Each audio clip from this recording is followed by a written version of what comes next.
Hey guys, it's me, Mario, and today we're going to continue Stealth, the Ghost Panther.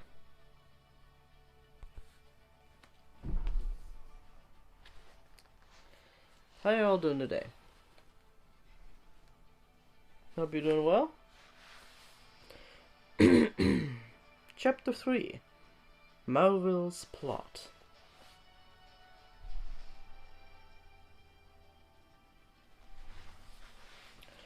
Tom and Elena ran to the window, but it was too small to climb through.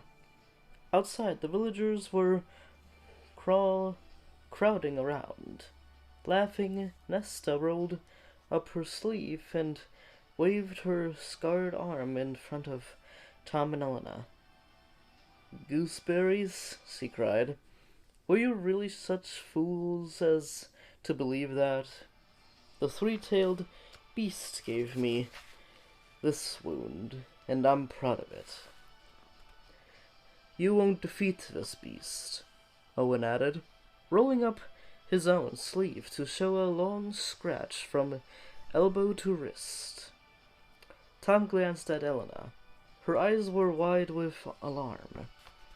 "Three tails," she whispered. "What beast are they talking about?" Around Nesta, Raymond and the other villagers were showing off their own scratches from the beast. "That's what's wrong," Tom exclaimed, punching at the punching at the window sill. Add.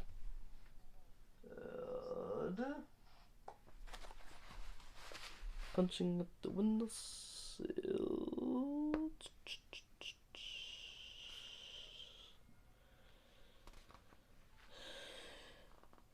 Punching at the windowsill in frustration. I knew there was something.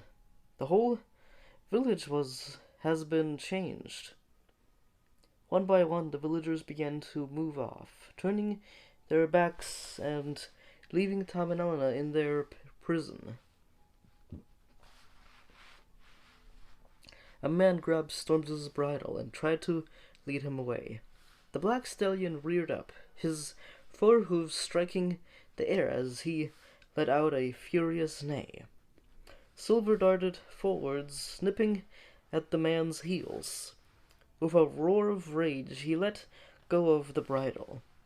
Storm turned and fled down the street in a thunder of hooves, with Silver racing alongside him, back towards the tunnels. "Silver! Silver!" Elena cried out. "It's all right, Elena," Tom said, putting a hand on her shoulder. "They'll wait for us in the woods.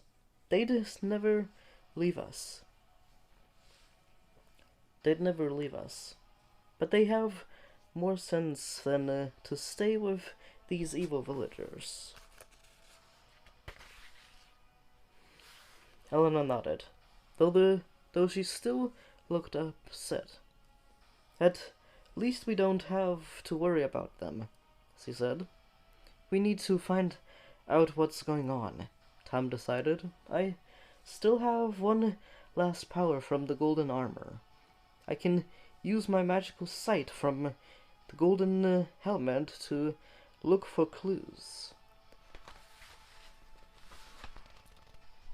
And here is Storm and Silver racing out of the village into the woods.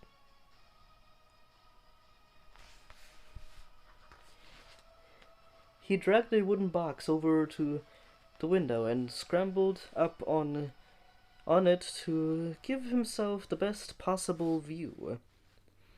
The beast must have left some traces when it visited the village, he told himself, as he peered down the street.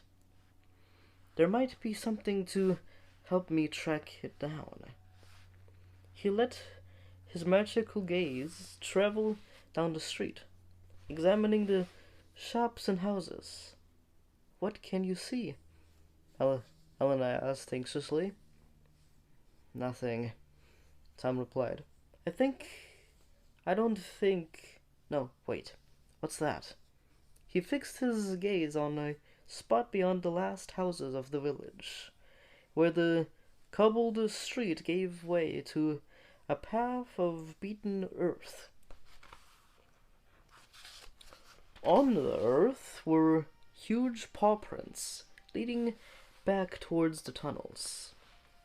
Tom felt the blood drain from his face as he turned to Elena.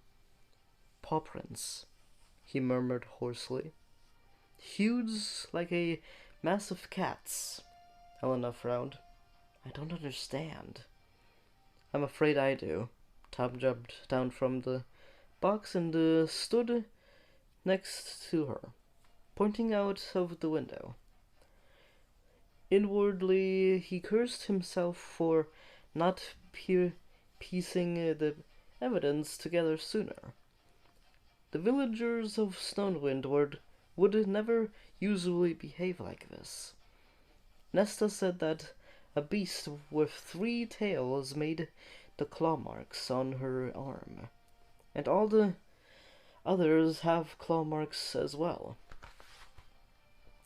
And there are giant paw prints on the ground. Elena exclaimed, suddenly gasping what Tom meant. Yes, the beast that made the marks is the last ghost beast.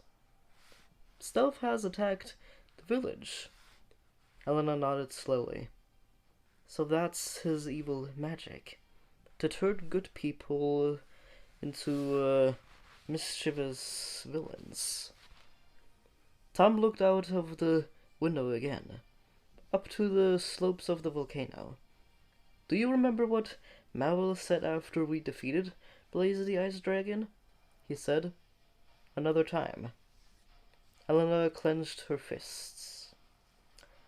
The Dark Wizard isn't going to give up, is he? Tom nodded in agreement, feeling sick with worry for his friends in the city, and for the family he had left behind in Iranol. Malvel is inflicting the worst injury he possibly could on Aventia. He's trying to turn everyone against each other. We've got to get out of here, Lena said. And there is no time to waste. Tom strode back to the door and wrenched at the handle again. Stealth is in the city. What if he has already turned King Hugo and Wizard Elderu evil? The lock wouldn't give way to Tom's desperate tugging. Elena took an arrowhead out of her quiver and pulled the head off of it. And I can skip.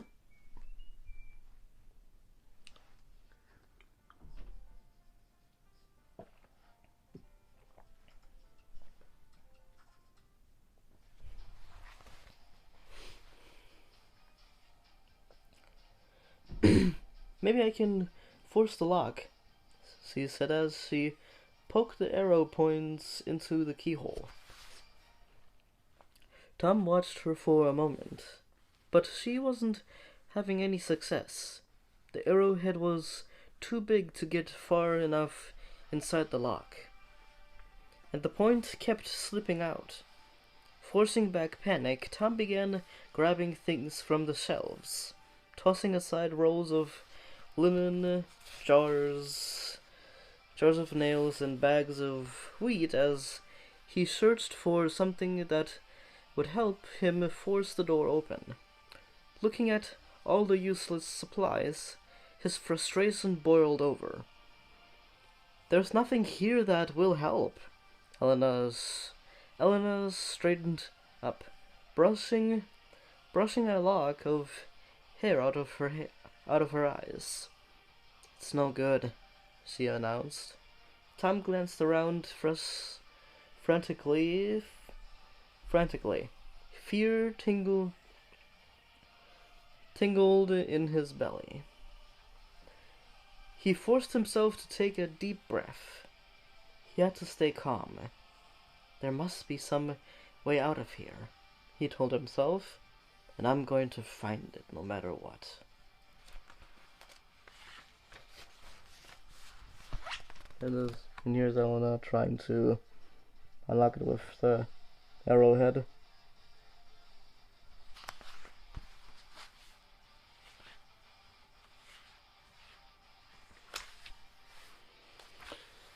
And that was chapter 3.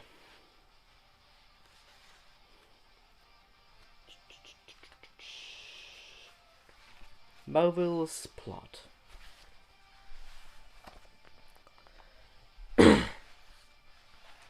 Well, guys, blah blah blah blah blah.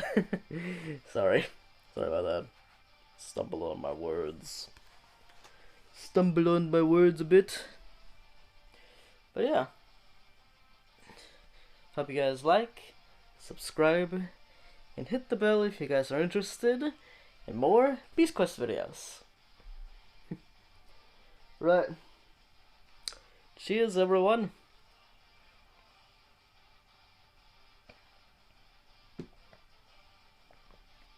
And I hope I will get another chapter out on Tuesday. Not guaranteed, but plausible, possible. All the possibility of doing that. I don't know. Well, see you guys in the next video. Tschüss. Bye bye.